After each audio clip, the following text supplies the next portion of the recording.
Okay, this video is called Best Books for High School Students, and the first one is the Bible. You got to at least know the common stories in the Bible in order to be able to read English literature intelligently. So you should at least know Genesis, you should know the Gospels, and a few other things. But you can start with those two things. Make that your goal as you start out, and you'll gradually pick up more Bible stories so you can read literature. And when you hear something about the Bible in another English literature book, look it up, and you'll accumulate enough knowledge. You don't need to know all the details. All right, Christmas Carol. That's my favorite book ever. I think it's the best novel ever written by Charles Dickens because it shows how a person's attitude can totally enrich their life and the life of people around them. He went from being a worthless jerk to being a wonderful man, and all he had to do was change his attitude. Okay, Pinocchio, I love Pinocchio, and for a young person, it shows, kind of the effect he had on his parents when he was young and he was a jerk. He didn't want to study, he didn't want to work, and he turned into a donkey, a jackass. Okay. And then later on, when he realizes, he's responsible to help his mother and his father, Geppetto, and then the blue-haired fairy lady, his mom.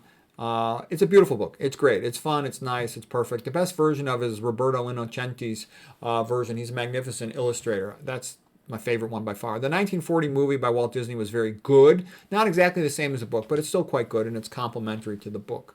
And it's perfectly fine to watch the movie first, and then you'll have the context of everything from when you read the book. You'll pick up on the subtleties better. Okay, Animal Farm. Animal Farm is a great book by George Orwell. George Orwell was a genius. He had a lot of experience in socialism and related contexts, so he very accurately portrays the events of Russia in the 1900s. Next is 1984, also by George Orwell, a more sophisticated version of it, a more technological version of it, and more similar to what we see in our own modern world today. They're both magnificent. They're well worth watching. You should study George Orwell. Okay, Brave New World by Aldous Huxley. It's a little bit more of the alternative method for chumping people. So 1984 is a little bit more brutality, okay? And that's a big part of collectivism. But there's another side to collectivism. It's the side of hedonism, Epicureanism, or basically you weaken people when you make them hedonistic, okay? You make somebody religious and Christian and righteous, that makes them strong, okay? You make them hedonistic, it makes them weak. Then they start drinking alcohol, using MJ, potentially abuse other substances, become promiscuous, lazy, drifting into atheism. Life has no meaning, so we might as well have fun. And they end up being a minimum wage chump. Okay, so, and it's also like this whole opioid business destroying a lot of people in the United States. Lots of people die every year from that opioid business. I've known a lot of medical families that have lost a family member or relative because of that. I recommend never touching those things. Okay, next is Atlas Shrugged. Atlas Shrugged is a little more advanced and sophisticated. It's by Ayn Rand. And it's basically showing you the emptiness of socialism, how it's just exploitative, the so-called altruism, and basically a centralized collectivist group of individuals just rip everybody else off. That's what you learn from that book. Okay, Scarlet Letter is more sophisticated, more nuanced in personal relationships, whereby one sees that even though Chillingsworth, the original husband of Hester Prynne, the lady who wears the scarlet letter on her chest, claims to have the moral high ground, he actually is the most evil, sinister person in the whole book. Hester Prynne basically, her husband was thought missing. He was gone for years, and then she had an adulterous one-night stand with Reverend Dimsdale. And Reverend Dimsdale keeps it private, doesn't go up on the scaffold with a scarlet letter because he's afraid they're going to hang him. And he's actually a pretty good guy, but he's a wimp. Whereas Hester Prynne is pretty strong. And it's a magnificent book. What's magnificent about the book? Why do I love the book Scarlet Letter? Because I love the way that Hester Prynne and Dimsdale start to talk to each other and they realize the real evil character in the book is Chillingsworth. And you'll see that in modern society. And for me, a perfect example of it's almost like the USA. And when I say it's like the USA is a bunch of people who try to do their best and make mistakes, but most of them are trying to live a good life and be decent people. And then there's like the demo you-know-what crats. They're like Chillingsworth. They pretend to have a moral high ground, but they're the most sinister and evil. Chillingsworth, all through the book, is really trying to destroy Dimsdale because he's pissed off at him. The guy cheated with his wife, okay? But it was years ago in an unusual context, but that's what happened. But Chillingsworth will not let up. He will not forget. He's like a parasite animal sucking the blood out of Dimsdale. And that's kind of like the demo you-know-what crat group party is in this country, okay? So to recognize the subtle, sophistry of evil the book is great for that. It puts all these contrasting situations up there that it ends up being a magnificent book. Nathaniel Hawthorne wrote it, and you would put that in the category of dark romanticism. I'll make a book review on it sometime later, but it starts out a little bit tedious, and you're like, why am I reading this? Is this really worth the effort? But once it gets going, like the climax in the forest, it's magnificent. It's an all-time great book. Okay, Oedipus Rex. Oedipus Rex, I simply recommend that as one of the best plays of the ancient Greek plays. And the reason why I'm talking about the ancient Greek plays, they were magnificent. There's Aeschylus, Euripides, and Sophocles, and Aristophanes, is because it shows you a higher level of mankind. And, you get beaten down by day-to-day life, the drudgery, the tediousness, the desire to just make money. And so, like Aristotle had said, and this was echoed by Ayn Rand's Celebration of Aristotle, he said the poets are more important than the historians because they show us not only what man is, but what he can be, what he ought to be. And it gives you a higher set of goals to aspire to because you see the magnificence of these Greek plays. It's just awesome. And then you're like, well, gee, maybe someday I could write something like that. Maybe someday I could live a great life and be heroic like some of these people in these Greek plays. So that's good to inspire a person. It's always, you have to live, down on earth with all the BS that we have to deal with. But you should also, in your mind's eye, have a sense of something more noble that you aspire to. Les Miserables, magnificent book. Jean Valjean, the bishop forgiving Jean Valjean, and Jean Valjean just like becoming like the best man in all of France. It's kind of awesome. I love that movie. The 1985 musical is fantastic. It's a bit too long of a book for most people to read, unless you got a lot of time. But you should definitely watch at least one or two of the movie versions and the musical from 1985. I think it's the greatest musical soundtrack of them all. I mean, that and Amadeus. I love Amadeus, but this soundtrack is something else. Okay, Quo Vadis. That's by Henry Sienkiewicz, and I would say watch the movie. The book's a little bit too long for almost anybody to read unless you really got a lot of time for reading. But you see the contrast between the ancient Romans and the early Christians. And the early Christians are just so wonderful and magnificent in comparison with the ancient Romans. The ancient Romans are brutal. Give me my slaves. Do what I say, slave, or I'll kick your butt. That's basically a big part of ancient Rome. There's a few exceptions in ancient Rome. Like I love Cicero. Cicero, greatest of all Romans. The wonderful orator and rhetorician. Okay, Case for Christ by Lee Strobel. That's a great book because that gets you solid on early Christianity. It answers all the tough questions. Is the resurrection true, etc., etc.? Did Christ claim that he was God? All that stuff. Once you're solid on all that, you're not going to be BS by all the phony lightweights that try to BS you on the internet or in your school environment. So that will make you intellectually strong. The next one I would say is you want to know, I recommend my book, Best Christian Art. You don't need to buy. You can just watch my videos.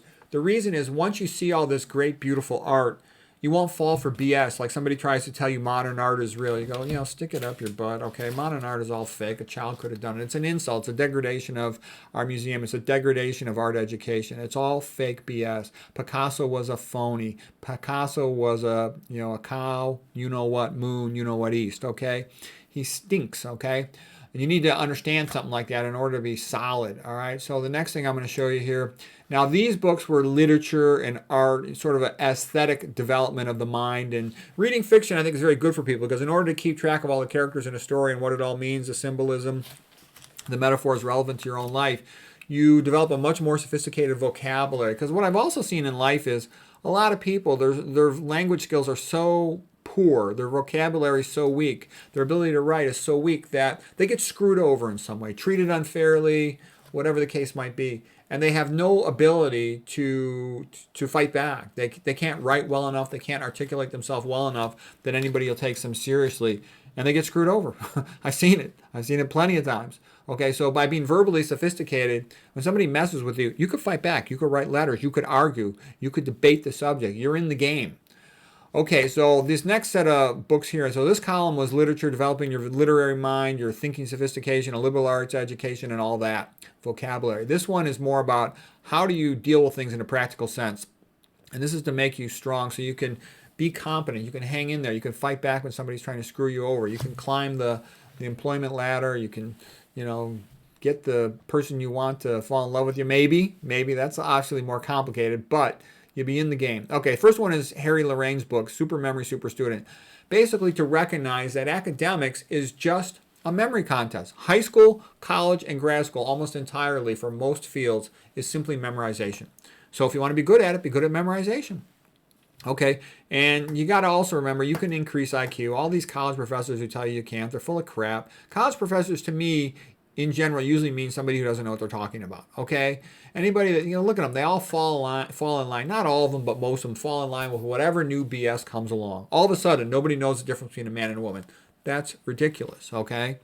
A man has a Johnson, a woman has a Virginia. Okay, that's not rocket science. And if you can't understand that, then how are you going to understand more sophisticated things about male-female relationships, for example? So anyways, what I'm trying to say is, I went from being a B- student my first set of classes at Stanford, where I was afraid I was going to flunk out. My parents were fuzzy foreigners, didn't know anything about America. I never took an honors class in high school, yet alone an AP class. And I walk into Stanford, there's all these kids from East Coast prep schools that, have done almost most of the first year through AP classes already, valedictorians and stuff.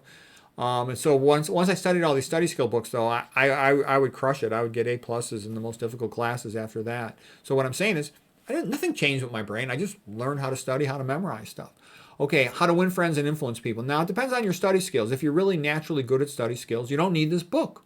Okay, and I'll mention the case that I have a brother, okay, who's really, Rico Suave, smooth talking, good looking guy. And he just walks into the room. The women are all in love with him. The men all admire him. He's a real great athlete, too. But, compared to him, I'm pretty awkward wallflower, okay?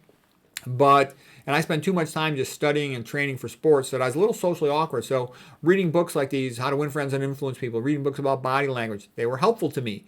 And then later on, too, I was trying to improve my public speaking skills. So you just study whatever you're interested in. You can watch a bunch of videos for free on the internet. Occasionally, you might want a book, okay? Rich Dad, Poor Dad, I think it's well worth reading that book. Basically, it teaches you to start thinking about money because the grade school system, high school system, and even the college system, it's designed to lie to you about real life. What I mean by that is it trains you to be a minimum wage employee and be poor all your life and to accept it and to expect that. But Rich Dad, Poor Dad basically tells you, look, this guy's rich. There's no difference between him and you except he thought about making money at a younger age. So it gets you to think about money, and I think that's valuable, because why not optimize your money earning capacity? Okay, next book, R. Don Steele, Office Politics, What They Will Never Tell You. And this is a really good book. I've read a ton of books on office politics. This is one of the best ones because it talks about dirty, vulgar, sneaky stuff that happens a lot in corporations and in other sort of competitive, ruthless environments. And it'll make you better able to help yourself and survive dirty business, okay? And you're going to encounter it, okay? It's just a fact of life. So that's a very good book. Okay. Next book is 48 Rules of Power by Robert Greene. And some people say, oh, he's a sinister bastard. I shouldn't even talk about him. He's kind of evil. And yeah, there's actually some truth in those statements. But you know what? He's also very smart. And this is a really good book. He tells the truth. I've dealt with a lot of power plays and games and status climbing and intense stuff like that. And I can tell you, 48 Rules of Power is accurate. It's a good book. It puts things into a real context, gives good examples from history, and it's highly useful. Okay, The Prince by Machiavelli is also highly useful. If you want to understand politics and current events, I strongly recommend you study Machiavelli. Now, when you study Machiavelli, it's going to be sad, it's going to be brutal, it's going to be evil. But the reason you want to know it is because that kind of behavior is going to be used against you at some time or other in your life. And if you see it coming, you'll be better able to anticipate it and hopefully avoid it, okay? But that's reality. That's how actually big money players think. They think like The Prince and Machiavelli. They think like 48 Rules of Power. They think like Office Politics, R. Don Steele, okay? It's just the way the world is. Okay, now getting a little bit back to aesthetics, and I guess I could have included this over here. This is mostly novels. Well, I guess Case for Christ isn't a novel, nor is my art book, but it fit over there aesthetically. A little bit more on aesthetics. I recommend The Greek Way book by Edith Hamilton and her mythology book if you've got the time for that, or a book about Greek mythology. The reason why you want to study the ancient Greeks, again, to see, the beauty of mankind, what mankind is capable of. The three greatest cultural and artistic eras in human history are the ancient Greeks, the Italian Renaissance, and the Victorian Renaissance, which went with the Catholic revival in the 1800s in England. And when I say it, I don't just mean it only happened in England. There was lots of great stuff that happened in France. Incredible stuff. I love Victor Hugo, okay? He's a magnificent writer. Ayn Rand said he was the greatest writer, the greatest novelist who ever lived. He is magnificent. Ayn Rand said to read Victor Hugo, one feels as if they were walking into a cathedral. He's that magnificent, and he is.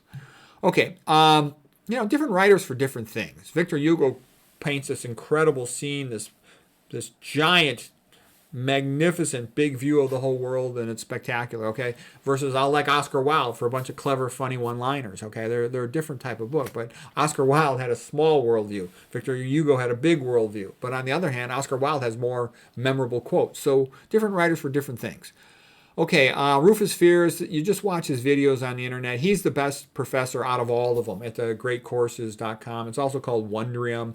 It's also called the Teaching Company. He's the best professor of any subject, okay? He's a Harvard professor of history who's very jovial, very pleasant, very upbeat, inspiring, and he really knows a lot, and he's entertaining.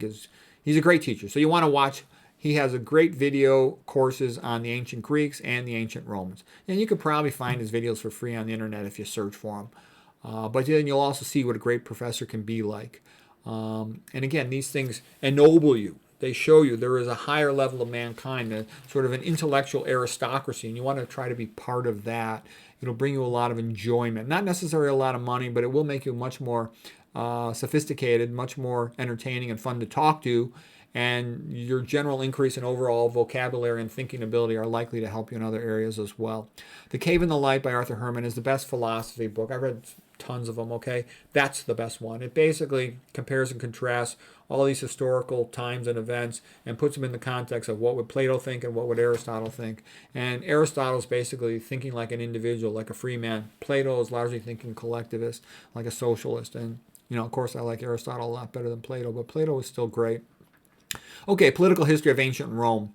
That's a very valuable thing to study because you see mankind, laid bare the true way that men think and behave. Especially you see how these Roman emperors behaved when they had total supreme power with no checks on their behavior. And they did a lot of bad things. Caligula put his horse in the Senate. He was an evil bastard.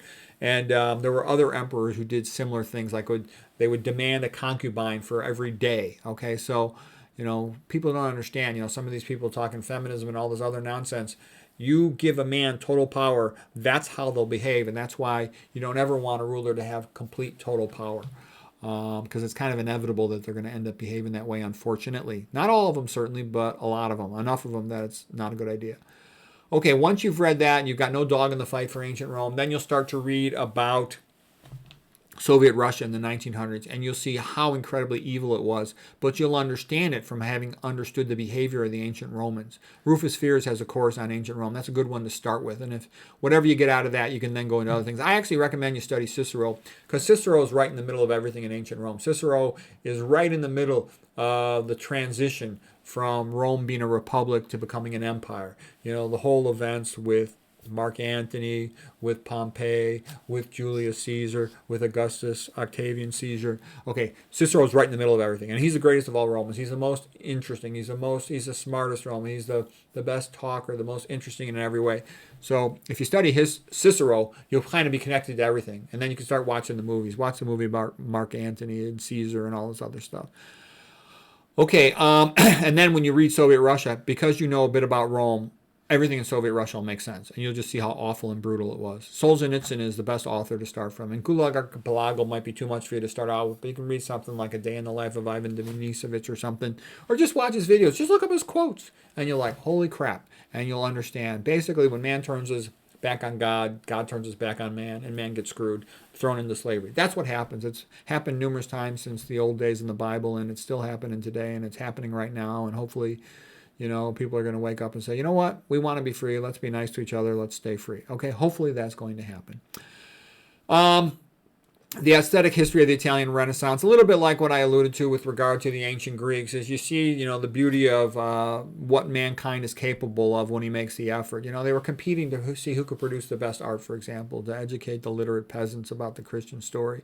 And the art was magnificent, and it led to great architecture. It led to a lot of good things. And once you study the Italian Renaissance, you'll indirectly come into contact with the Northern Renaissance and the other painters, the Dutch painters, etc.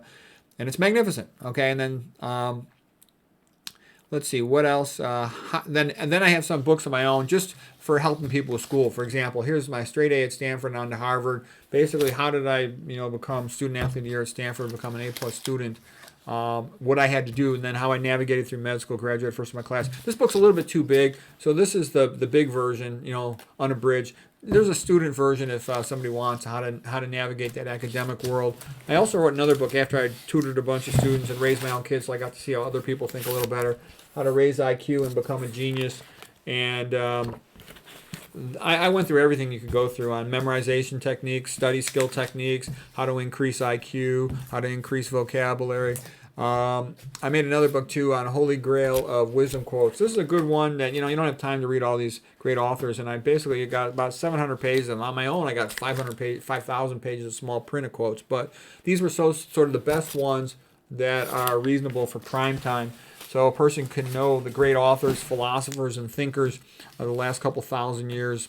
Because how do I remember one of these great author philosophers? I remember their story perhaps, but I remember their quotes. Okay, so that's all you're going to want in the end from them is a couple quotes, maybe sometimes their story.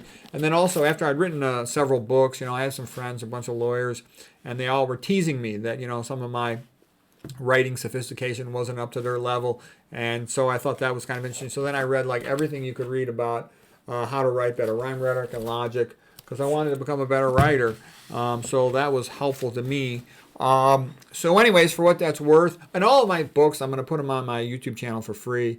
But these are just to help you structure your mind to be a successful person, recognizing that you can dramatically improve your academic performance.